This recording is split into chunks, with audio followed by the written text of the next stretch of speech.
Hello, guys, welcome back to my channel where curiosity actually has no escape.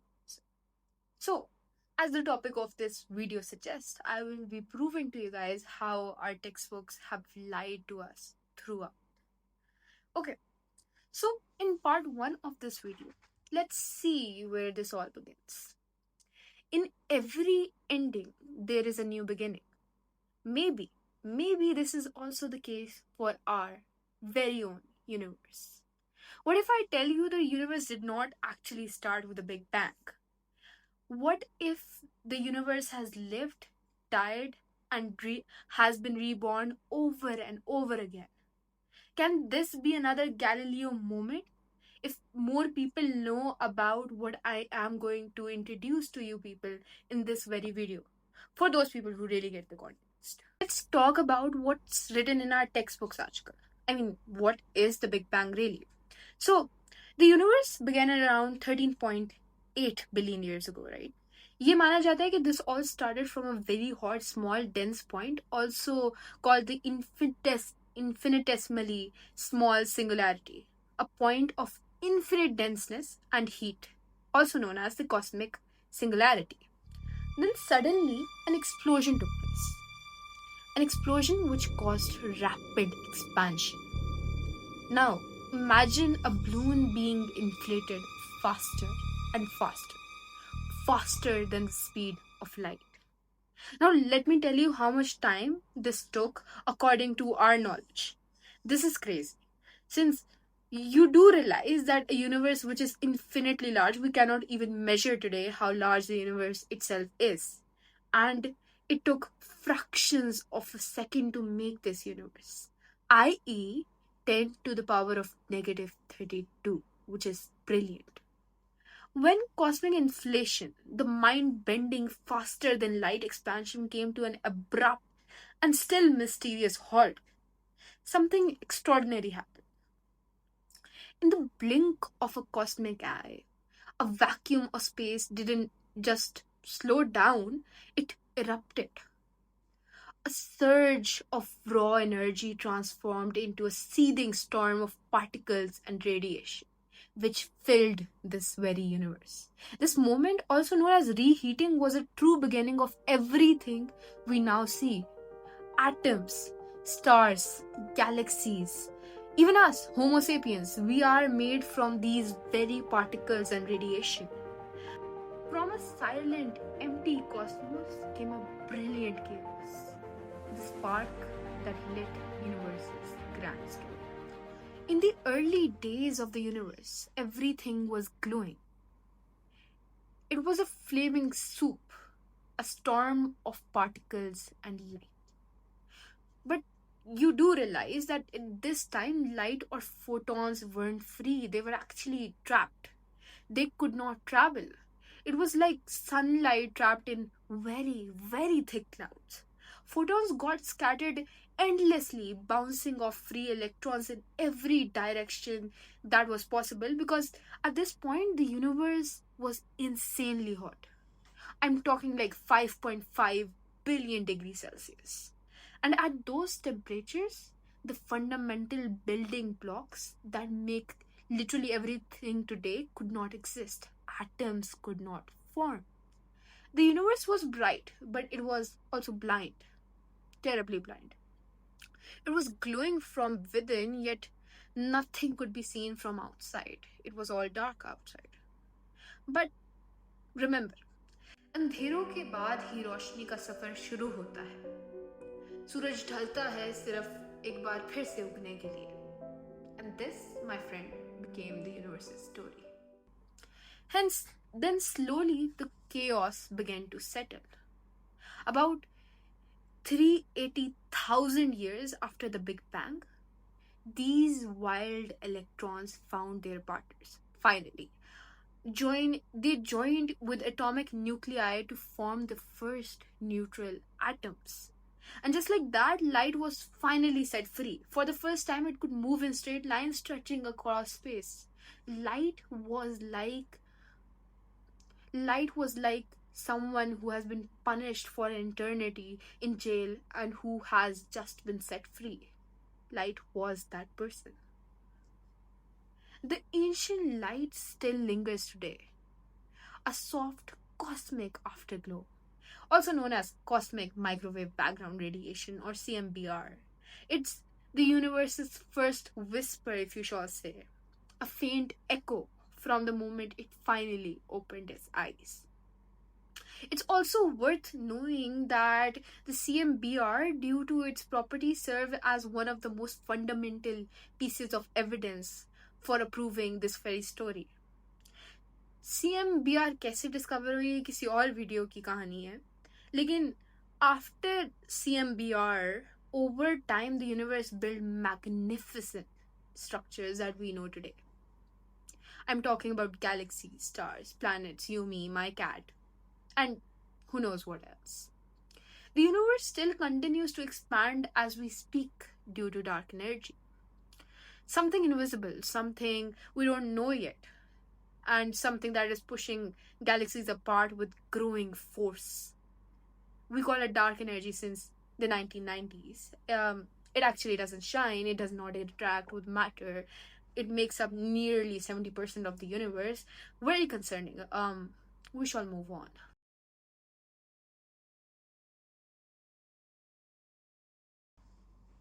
Part 3 of this video concerns the problems with the Big Bang theory itself. Have you ever caught yourself wondering at 3 a.m. what came before the Big Bang? Probably not. I have my answers. But one of the biggest scientific and philosophical dilemmas have been divided in two parts concerning this. A. Sure, Big Bang explains a lot. Galaxies, stars, plants, organisms, and all of that. But what happened before the Big Bang is the real question. We have learned throughout our lives that every reaction has a cause, one way or another. Something has to exist to make something happen. Energy cannot be created on its own. Hence, where in the world did this infinitesimally dense singularity even come from? And part B concerns, sure, time had a beginning, but will it ever end? So, what we believe is the universe burst into existence 13.8 billion years ago, right, with the Big Bang, a moment when time possibly itself was created. But what lies ahead of time itself? If dark energy keeps pushing space apart, the universe could expand forever, and therefore time may stretch on endlessly too. Or maybe it will collapse in a big crunch. Ouch. Or rip in a cosmic disaster.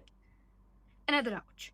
Some even believe that the universe could be stuck in an infinite cycle of birth, death, and rebirth.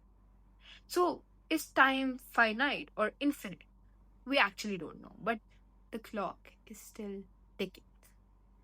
At the very beginning of the universe, everything space, time, matter, energy, as I said, all this was compressed into an unimaginably small point called the cosmic singularity.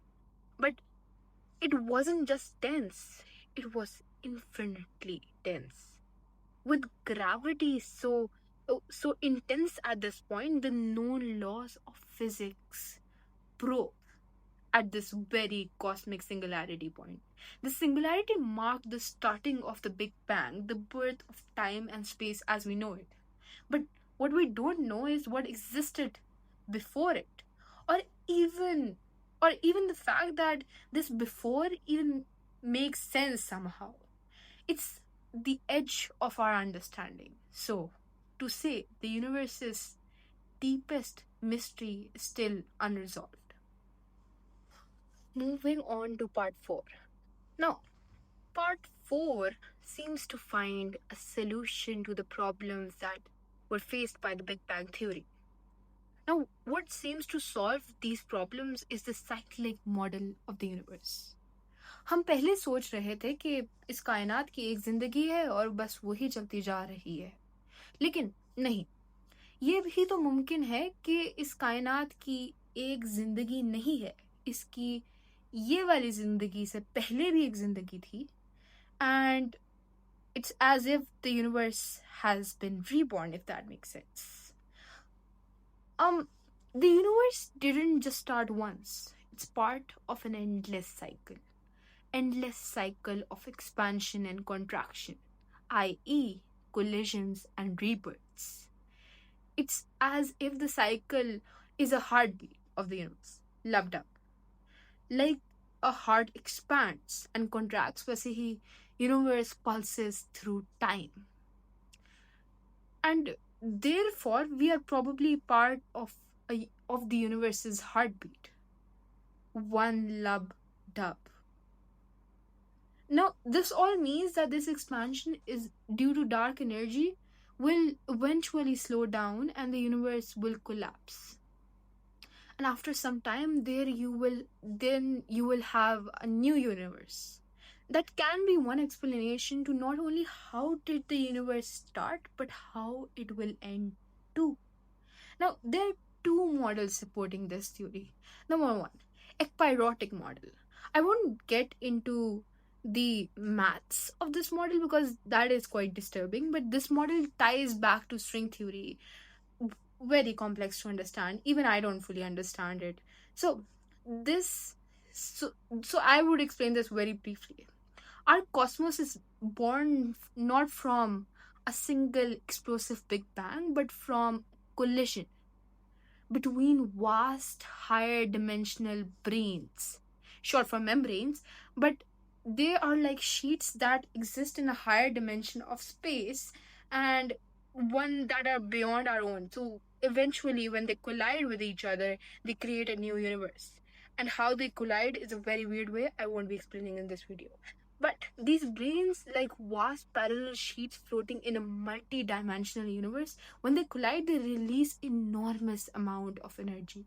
That energy is exactly what becomes our Big Bang, giving rise to all matter, energy, space, time, all over again. All those things that were mentioned in the Big Bang theory, but were not fully explained. Now, in this view, the universe isn't a one time event, but an internal cycle of fire and silence. Boom, universe, boom, not so universe. Now, secondly, uh, another theory exploring the cyclic model of the universe is conformal cyclic cosmology or CCC. It's very interesting theory according to which the ultimate future of one aeon becomes the Big Bang of the next. As said by the author of this model, Sir Roger Penrose. This model is quite a radical idea that reimagines the universe not as a one time event, but as part of an eternal, infinite sequence of cosmic cycles called aeons. In this model, the universe expands over trillions of years until all the matter decays, leaving behind only light. And at this stage, space and time lose all of their meaning as of itself, becoming smooth and scale invariant that they don't even matter. Their differences don't matter as if they become conformal. Surprisingly, this cold, empty future resembles the ultra hot, dense conditions of a new bang we discovered earlier in this video. So, the end of the universe becomes the beginning of the next, as if in a sequence again. According to CCC, we may live just one chapter of an infinite cosmic story, with whispers of previous aeons still echoing in our universe today, because again, one changes into the next, and we don't even know. There are more models surrounding this theory, but these two have been the most eye catching for me. So, why am I even talking about this? You need to realize that these models, especially CCC model, removes the beginning of time problem. What happened before the Big Bang? Check. These models could explain certain features of the universe better than the Big Bang theory, i.e., the smoothness, the flatness of the universe, the properties the previous model couldn't even explain well or couldn't even discover. And thirdly, it inspires a different way of thinking about time and reality itself. This model literally helps us go into the future and kind of answer the biggest question of humanity. What will happen near the end of this universe? if there is any. Even though this model hasn't been proven yet, despite some controversial evidence that use CMBR features to prove certain aspects of it while others try to predict signals, as people of science, our job is to keep looking for evidence. Hence, hope hasn't really been lost. We are moving in the right direction even through these controversial approaches. Now we have reached the part of the video where I get all emotional. Part 5. This all I've said before leads us to the conclusion of this video. That the Big Bang was not the beginning. It was merely the latest note in an infinite symphony. Collapse follows expansion, creation follows destruction in a dance far older than our stars or galaxies.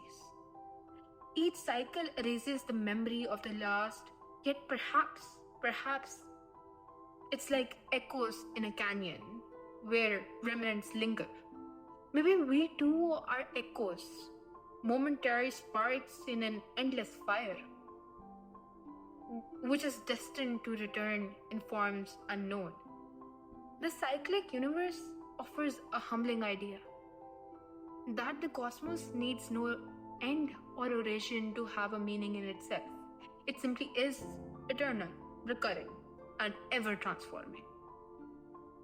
It's a reminder that endings may only be beginnings in disguise. As discovered in CCC or Sir Roger Penrose's theory, that if one universe ends, it might be the beginning of another. You really never know. Maybe our universe follows the same philosophy as everything else in our daily lives. हर अंधेरी रात के बाद रोशनी होती है, हर सर्दी के बाद गर्मी भी होती है, हर गम के बाद खुशी भी होती है. So maybe the universe doesn't end, it simply transforms.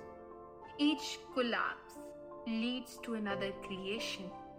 Each death, another birth, like the cosmos itself.